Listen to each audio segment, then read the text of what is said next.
Happy new year students. आप सभी को नया साल जो है बहुत बहुत मुबारक हो।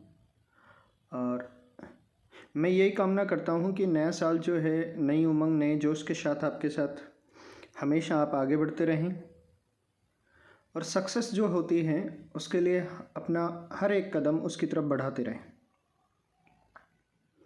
जैसा आप सभी जानते हैं कि लंबे टाइम के बाद हम वापस रूबरू हो रहे हैं और उसके बीच में जो वजह थी वो वजह आप सभी को पता है। वो वजह थी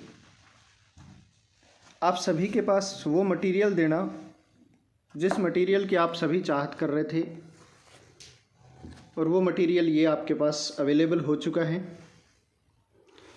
इंग्लिश ग्रामर की एक बुक जिसमें काफ़ी लंबे टाइम से मैं काम कर रहा था, और आफ्टर ऑल आप सभी के प्यार और मेरे गुरुजनों के आशीर्वाद से वो बुक आफ्टर ऑल मार्केट में आ पाई। और मैं आप सभी को एक भरोसा दिलाना चाहता हूँ कि ये जो क्लास आपके सामने आ रही है ये उसी बुक का मटेरियल है। तो आप इससे अंदाज़ा लगा सकते हैं कि उस बुक में किस लेवल का किस तरह का मटेरियल हमने कलेक्ट किया है और विदाउट एरर डालने की कोशिश की है। देखिए, अपने आप में परिपूर्ण कोई नहीं होता, लेकिन हमने हमारा 100% डालने की कोशिश की है।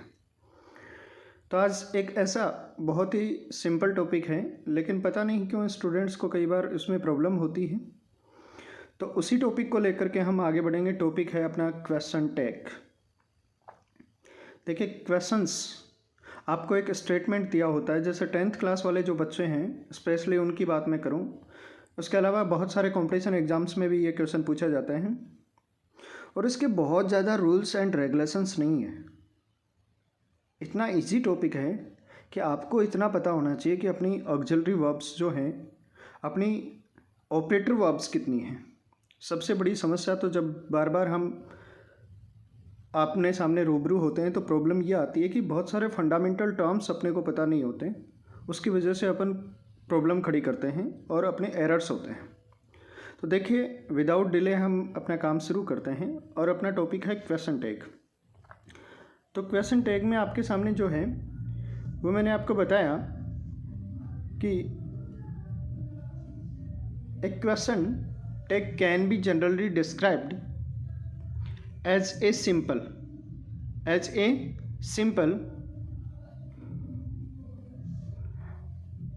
statement followed by a short question। पहली बात इस बात को समझिए कि एक क्वेश्चन टैग होता क्या है। ये डिस्क्राइब किया जाता है एक शॉर्ट टैग क्वेश्चन के द्वारा। टैग क्वेश्चन क्या होता है?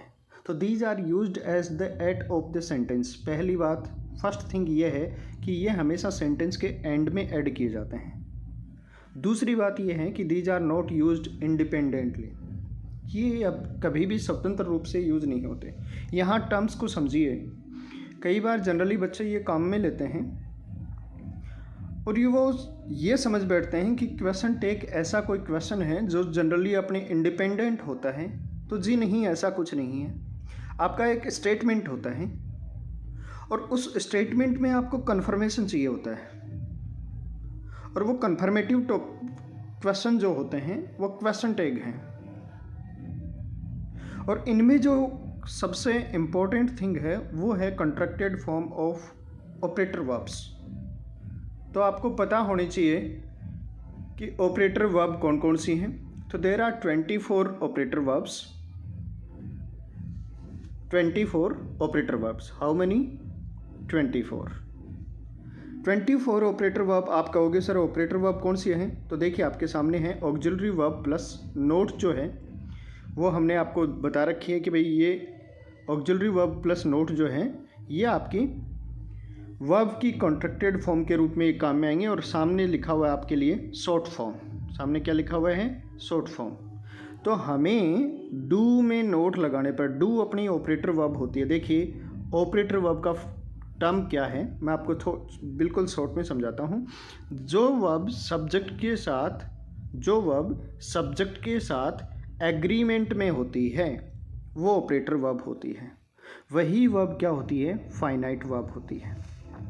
वही वर्ब क्या होती हैं? फाइनाइट वर्ब होती हैं, और वही वर्ब ऑपरेटर वर्ब होती है। तो हमें नोट किस में लगाना है? ऑपरेटर वर्ब में लगाना है। कई बार बच्चों की ये क्वेरीज भी होती हैं कि सर हम हेल्पिंग वर्ब के बाद नोट डालें या मेन वर्ब से पहले नोट डालें। मेरा एक ही मानना है कि ऑपरेटर वर्ब के बाद नोट लगाओ, और ऑपरेटर वर्ब वो होती हैं जो सब्जेक्ट के साथ वर्ब एग्रीमेंट में होती है वो, और वर्ब फ्रेज में केवल एक ही वर्ब क्या होती है? एग्रीमेंट में, और वो होता है वर्ब फ्रेज का फर्स्ट एलिमेंट। चाहे आपका वर्ब फ्रेज 1 एलिमेंट हो, एक वर्ड हो उसमें, और चाहे उसमें 5 वर्ड हो, फर्स्ट वर्ड जो होता है वही एग्रीमेंट में होता है। क्लियर? तो हम आगे बढ़ते हैं और हम जानते हैं अपने कॉन्ट्रैक्टेड फॉर्म और उनको यूज कैसे करना है। ठीक है, तो देखिए जनरली हम मिस्टेक जो करेंगे वो कहाँ करेंगे और कहाँ अपने को ध्यान रखना है। पहले डू की तीनों वर्ब हैं। किसकी? डू की तीनों वर्ब हैं, और डू की वर्ब ये आपके सामने हैं, do, does and did. Do, does and did. तो डू में नोट लगाएंगे तो क्या हो जाएगा? डोंट। डज में जब नोट लगाएंगे तो क्या हो जाएगा? डजेंट। और जब हम डिड में नोट लगाएंगे तो क्या हो जाएगा? डिडेंट। ठीक है, कर क्या रहे हैं? नोट के अंदर जो ये ओ है इसको हम क्या कर रहे हैं? डिलीट कर रहे हैं, और इसकी जगह क्या लगा रहे हैं? अपोस्ट्रोफी लगा रहे हैं। समझ में आ रही है बात? क्लियर है? तो डू प्लस नोट तो डोंट, डज प्लस नोट तो डजेंट, और डिड प्लस नोट तो डजेंट हो जाएगा। अब देखिए अपन जो सबसे बड़ी समस्या करेंगे वो यहाँ करेंगे बेटा। क्या करेंगे? एम के अंदर अगर हमने नोट लगाया, एम के अंदर हमने अगर नोट लगाया तो हम क्या करेंगे? एमेंट क्या कर देंगे? क्योंकि हमारी तो आदत पड़ी हुई है कि भाई एम लगाओ, नोट करो और टी लगा दो। अगर हमने ऐसा किया तो अपना रॉन्ग हो जाना है। अपने को एमेंट नहीं करना है। क्या नहीं करना है? नोट करो अपने जो भी लेके बैठे हो साथ में। और एक बात मैं आपको और बता दूं, देखिए या तो क्लास लो ही मत, और अगर क्लास ले रहे हो तो अपनी नोटबुक और पेन ज़रूर साथ होना चाहिए, क्योंकि कहीं ना कहीं से एक चीज़ ज़रूर आपको नया मिलेगा सीखने को, और अगर जो नया मिल रहा है आपको उसको स्टोर करना ज़रूरी है, क्योंकि नॉलेज बिखरा बहुत पड़ा है, केवल उसको स्टोरेज करने की, उसको कलेक्ट करने की नीड है। क्लियर है डियर? तो एमेंट कभी भी नहीं होता है। अपने नोट्स में बिल्कुल डिलीट करो कि एमेंट की जगह क्या आएगा? आरंट आएगा। क्या आएगा? आरंट आएगा। फिर इज में नोट लगाएंगे तो इजेंट होगा, आर में नोट लगाएंगे तो आरंट होगा, हैज़ में नोट लगाएंगे तो हैजेंट हो जाएगा, हैव में नोट लगाएंगे तो हैवंट हो जाएगा, हैड में नोट लगाएंगे तो हैडंट हो जाएगा, वॉज में नोट लगाएंगे तो वॉजेंट, और वर में नोट लगाएंगे तो वरेंट। यहाँ तक कोई समस्या नहीं है, यहाँ तक क्लियर है। यहाँ से लेकर के और यहाँ तक केवल एक बात ध्यान रखने वाली थी जो हमने कर ली कि भाई एम में अगर नोट लगाया जाए तो एमेंट नहीं होगा, आप आरंट नोट करेंगे। क्वेश्चन टैग में आरंट नोट करेंगे। क्लियर है? अब कुछ बातें और हैं जो आपको ध्यान रखनी चाहिए, और वो बातें कौन कौन सी हैं देखिए। तो वो बातें हैं ये कि अगर आप सेल में नोट लगाएंगे, किस में नोट लगाएंगे? सेल में नोट लगाएंगे। तो सेल में जब नोट लगाएंगे तो हमें ऐसे नहीं करना है कि सेल और नोट, ये नहीं करना है। इसको आपको आपका जो भी पेन लो, ब्लैक ब्लू जो भी काम में लो, उसको नोट करो और इसको बाकायदा डिलीट करो कि साइलेंट नहीं होता, वो होता है शांत। क्या होता है? शांत। शांत। Okay dear? तो शांत अपने को काम में लेना है, न कि साइलेंट काम में लेना है। क्लियर है डियर? हाँ, इस बात का आप बिल्कुल ध्यान रखेंगे। आगे देखो, आगे है अपना विल के अंदर नोट। तो विल के अंदर जब नोट लगाएंगे तो भी आपको विलेंट नहीं करना है। विलेंट नहीं करना है। आप क्या करोगे? वॉन्ट डालना है। आपको क्या डालना है? वॉन्ट डालना है। क्लियर है? अभी मैं आपको केवल कॉन्ट्रैक्टेड फॉर्म बता रहा हूँ। फिर टैग क्वेश्चन केवल और केवल मेरा मानना यह है कि केवल 2 मिनट का टॉपिक है। 2 मिनट में कुछ फंडामेंटल्स हैं जिनके थ्रू 2 मिनट में टॉपिक आप आसानी से करेंगे। और मैं तो ये कहता हूँ कि 10th वाले बच्चों, तुम्हें ये फ्री का मार्क है जो आप इजी वे में करोगे। क्लियर है? तो देखिए वांट करना है, तो अभी तक अपने पास कितनी बातें आ गई? 3 थिंग्स अपने पास आ गए हैं। एक क्या नहीं करना है? एक नहीं करना है एमेंट। एक क्या नहीं करना है? एमेंट नहीं करना है। एक क्या नहीं करना है? साइलेंट नहीं करना है। क्या नहीं करना है? साइलेंट नहीं करना है। एक क्या नहीं करना है? विलेंट नहीं करना है। तो एमेंट की जगह क्या आएगा? आरेंट। साइलेंट की जगह क्या आएगा? सांट। विलेंट की जगह क्या आएगा? वॉन्ट। क्लियर है इतनी बात? आगे बढ़ते हैं। तो कैन में जब नोट लगाते हैं तो कांट हो जाता है। यहाँ एक बात और है जो जनरली हम नोट करते वक्त करते हैं, जब डू में नोट लगाएंगे सेंटेंस में डू और नोट को अलग अलग नोटेड डाउन किया जाता है, लेकिन कैन में अगर नोट लगा दिया जाए तो अगर अनकॉन्ट्रैक्टेड फॉर्म भी लिखोगे तो नोट को साथ लिखोगे, अलग अलग नहीं लिखना है। ये मिस्टेक आपको कभी नहीं करनी है क्योंकि ये एरर माना जाता है। क्लियर है डियर? आगे देखिए, अगर हम शुड में नोट लगाएंगे तो शुडंट, वुड में नोट लगाएंगे तो वुडंट, कुड में अगर नोट लगाते हैं तो कुडंट हो जाएगा, और मे में नोट लगाएंगे तो मेंट हो जाएगा।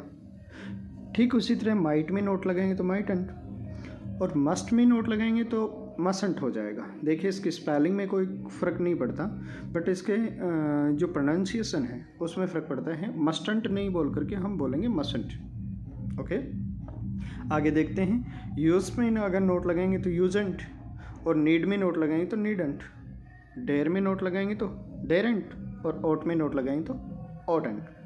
क्लियर है?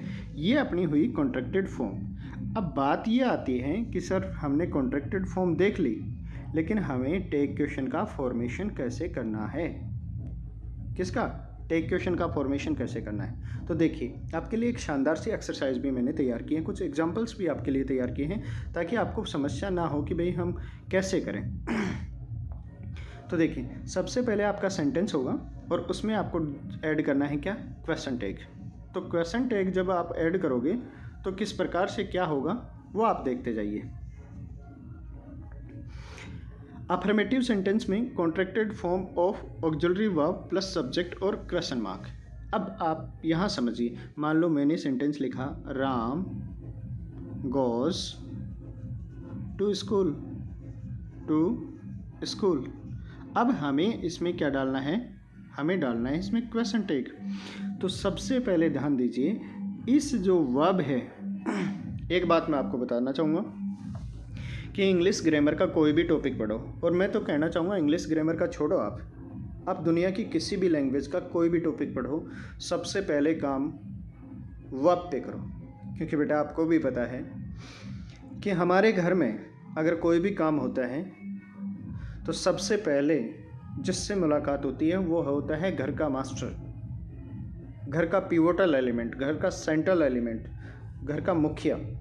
और अपनी जो लैंग्वेज है उसका मुखिया होता है वर्ब। तो हमें कहीं ना कहीं वर्ब से जानकारी ज़रूर ले लेनी चाहिए कि वो चाहती क्या है, हम उसके साथ कैसे डील करेंगे। तो देखिए डच से हमें ये पता चला कि एस या ई एस लगा हुआ है। और आपको एक शॉर्ट बात बता दूं, जहाँ भी आपको एस में वर्ब में एस या ई एस लगे तो आपका आंसर या तो होगा डोंट या होगा डजंट। क्या होगा? या तो होगा डोंट या होगा डजंट। तो हम देखेंगे सब्जेक्ट क्या अपना राम, तो राम के अकॉर्डिंग डोंट तो हो नहीं सकता। क्यों नहीं हो सकता? क्योंकि राम तो सिंगुलर है और सिंगुलर में एस एंडिंग वर्ब आती हैं, तो डजंट होगा। और डजंट के बाद क्या लगेगा? ही। कहने का मतलब अफर्मेटिव सेंटेंस की बात हम कर रहे हैं, मतलब असर अफर्मेटिव में वो सेंटेंस नहीं आते जिनमें नोट हो या इंटरोगेटिव मार्क हो। तो जिनमें नहीं होता उसमें तो contracted form of auxiliary verb आ जाएगी। और मान लीजिए किसी में क्या है कि नोट लगा हुआ आ गया, सेंटेंस आ गया अपना नेगेटिव। सेंटेंस कैसे आ गया? नेगेटिव, तो उसमें नोट नहीं लगेगा, विदाउट कॉन्ट्रैक्टेड फॉर्म काम में आ जाएंगे। फिर मान लीजिए आपका सेंटेंस आ गया इम्पेरेटिव। कैसा? इम्पेरेटिव। तो देखिए अब ये बातें आप मेरे से यहाँ मत पूछिए कि सर इम्पेरेटिव सेंटेंस कौन सा होता है, क्योंकि अपने चैनल पे जाइए और इस पे वीडियो पहले से बना हुआ है, उसमें देखिए इम्पेरेटिव सेंटेंस मैंने ऑलरेडी पहले समझा रखा है। इम्पेरेटिव सेंटेंस कौन से होते हैं थोड़ा सा बता देता हूँ कि वो सेंटेंस जिसमें ऑर्डर, एडवाइस, सजेशन, रिक्वेस्ट किए जाते हैं वो इम्पेरेटिव सेंटेंस होते हैं। तो उन सेंटेंस का क्वेश्चन टैग क्वेश्चन क्या होता है, विल यू और वॉन्ट यू। आप दिमाग में बैठा लो कि उनका विल यू और वॉन्ट यू। और मैं तो कहूँगा बेटा कि आपको बिल्कुल सेफ जोन में काम करना चाहिए, आपको आंसर डालना चाहिए विल यू। क्यों? चाहे इम्पेरेटिव सेंटेंस नेगेटिव हो या अफर्मेटिव हो, विल यू तो आना ही आना है, हर किसी का है। तो ऑलराउंडर फॉर्म में खेलोगे तो परफॉर्मेंस अच्छी दे पाओगे और मैन ऑफ द मैच होने की पूरी संभावना है आपकी। तो आपको क्या करना है, विल यू पे काम करना है। फिर हम बात करते हैं कि imperative start with let us. Us से शुरू होने वाले में देखिए, अस से शुरू होने वाले का आंसर देना है अपने को शैल वी। क्या देना है, शैल वी। अब मैं इस एक्सरसाइज पर जाऊं उससे पहले आपको कुछ बातें बता देना चाहता हूं कि कैसे अपने को करना है, अपना आंसर क्या होना चाहिए, तब क्या करना है। तो देखिए, अगर आपके पास ऑप्शन आ रहा है वर्ब की फर्स्ट फॉर्म या फर्स्ट फॉर्म प्लस SEIS, या आ रहा है V2, तो अपने को क्या करना है, ये आने पर अपने को डू और डज काम में लेना है, डू और डज काम में लेना है, साथ में कॉन्ट्रैक्टेड फॉर्म ले लेंगे, और V2 आने पर डिड काम में लेना है। क्लियर है? अब हम एक एक सेंटेंस देखेंगे और जानेंगे कि इसमें कैसा क्यों हुआ। फर्स्ट सेंटेंस है I M innocent. I am innocent, तो काम वही करेंगे बेटा। वर्ब अपना क्या है, एम है, एम है। तो एम को देख करके हमें कभी नहीं डालना है एमेंट। क्या नहीं डालना है, एमेंट। एमेंट नहीं डाल करके हम क्या डालना है, आरेंट डालना है। क्या डालना है, आरेंट डालना है, एमेंट नहीं डालना है। ठीक है। अगला सेंटेंस है M not clever. I am not clever, तो नोट पहले से है, अब एम डालो, तो एम आई। देखो, एम से रिलेटेड 3 टाइप के सेंटेंस बनते हैं। मैंने तीनों को एक जगह कलेक्ट करके आपको दे दिया कि 3 टाइप के सेंटेंस आपके आएंगे, तीनों में से कोई एक के साथ खेलेगा और हमें उसको खेलने नहीं देना है। हमें हर हाल में उसके साथ खेल करके अपना 1-2 मार्क्स का, जिस भी बोर्ड में जिस टाइप के सेंटेंस आते हैं, जितने मार्क्स के आते हैं, उनको अपने को फोकस करके और वो मार्क्स चुराने हैं। तो एमेंट, एम इनोसेंट में एमेंट नहीं आरेंट होगा। एम नॉट क्लेवर में एम आई होगा। अगला है I am reading the Gita, तो इसमें भी होगा आरेंट। एक बात और सुन लो, फर्स्ट जो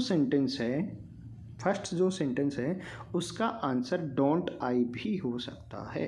क्या हो सकता है, डोंट आई भी हो सकता है। अब आप कहोगे सर हम करें कौन सा करें, और अगर बाय द वे ऑप्शन में दोनों आ जाए तब कौन सा करें। तो पहली बात तो अपने माइंड से ये निकाल दो कि आपको ऑप्शन मिलना है। दूसरी बात ये कर लो कि बाय द वे ऑप्शन मिलेंगे तो दोनों नहीं मिलेंगे, और मान लीजिए मिल जाएंगे तो आपको हिट करना है किसको, डोंट आई को। किसको हिट करना है, डोंट आई को। लॉजिक क्या है सर, आप ऐसे बता दो और हम मान लें, ऐसा क्यों। तो देखिए बेटा, एम हमारा वर्ब है जो सिंगल वर्ड है, और सिंगल वर्ड कभी भी होता है वो हेल्पिंग वर्ब नहीं होता, मेन वर्ब होता है। और एम बी वर्ब की फर्स्ट फॉर्म है। बी वर्ब की कौन सी फॉर्म है, फर्स्ट फॉर्म है। और फर्स्ट फॉर्म जब होती है तो फर्स्ट फॉर्म में मैंने बताया, फर्स्ट फॉर्म अगर आ जाए तो आंसर क्या डालना है, डू और डज के साथ। अगर कॉन्ट्रैक्टेड फॉर्म डालनी है तो डजंट कर दो, डोंट कर दो, और नहीं डालनी है तो डज कर दो। तो हमें कॉन्ट्रैक्टेड फॉर्म चाहिए तो डोंट, और फिर अपना सब्जेक्ट है आई, तो आई के अकॉर्डिंग प्लूरल वर्ब काम में आती है, तो डोंट आई। समझ में आ गई बात। अगर फिर भी कोई डाउट रहता है तो आप बिल्कुल कमेंट बॉक्स में कमेंट कीजिए। देखिए, ये आपका अपना चैनल है, इस पर आप शेयर करते हो, किसी कमेंट करते हो, तो मैं कोशिश करता हूँ कि उसका सलूशन दे पाऊँ, और इसको आगे बढ़ाने का काम भी आपका है। देखिए, अकेला चना बाहर नहीं फोड़ सकता, कोशिश कर सकते हैं, और कोशिश मैं हमेशा करता रहूँ और करते भी रहूँगा। अब आपके ऊपर डिपेंड है कि आप कितना करते हो। आगे देखिए, सेंटेंस नंबर 4 देखते हैं हम। यू आर राइटिंग, तो वर्ब क्या है, आर, और नोट नहीं है तो आंसर हो जाएगा आरेंट। अगला है सी हैज़ गिवन, हैज़ गिवन, तो हैज़ है और नोट नहीं है तो हो जाएगा हैज़ेंट, राइट। एक बात का और ध्यान रखिए, अगर स्टेटमेंट में नाउन दिया हुआ है तो टैग क्वेश्चन में नाउन काम में नहीं लेना है। क्या काम में लेना है? उसका प्रोनाउन। उसका क्या काम में लेना है? प्रोनाउन काम में लेना है। ठीक है। इसके बाद अपने पास और भी ऑप्शन है और भी अपने क्वेश्चन है। इसमें दिया हुआ है विल विन, तो क्या हो जाएगा? वॉन्ट। फिर है हैड, तो देखिए हैड दिया हुआ है तो उसमें हम क्या करेंगे? ओके डियर, तो देखिए हमने बात की कि विल विन जो है उसका हमने क्या कर दिया? वॉन्ट थे। आगे देखिए हैड एंड ओक्स का हमने क्या कर दिया? Had and he. क्या कर दिया? Had and he. फिर है राइट्स।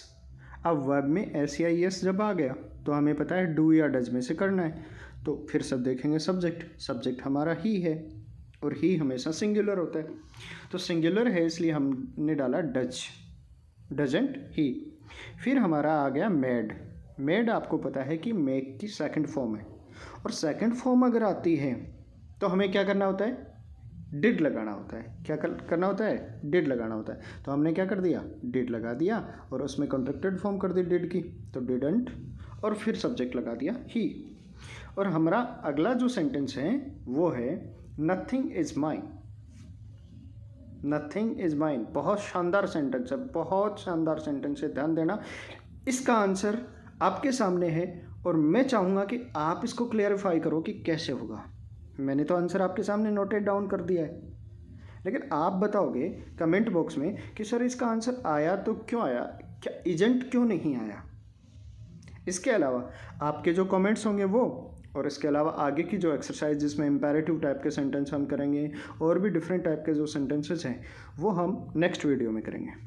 तब तक के आप इस वीडियो को पूरा देख के आइए, स्किप मत कीजिए। इसके साथ अपने चैनल को बिल्कुल सब्सक्राइब कीजिए और इस वीडियो को ज़्यादा से ज़्यादा शेयर कीजिए ताकि ज़्यादा से ज़्यादा बच्चों का भला हो सके और उन तक ये वीडियो पहुंच सके। Okay dear, thank you, best of luck.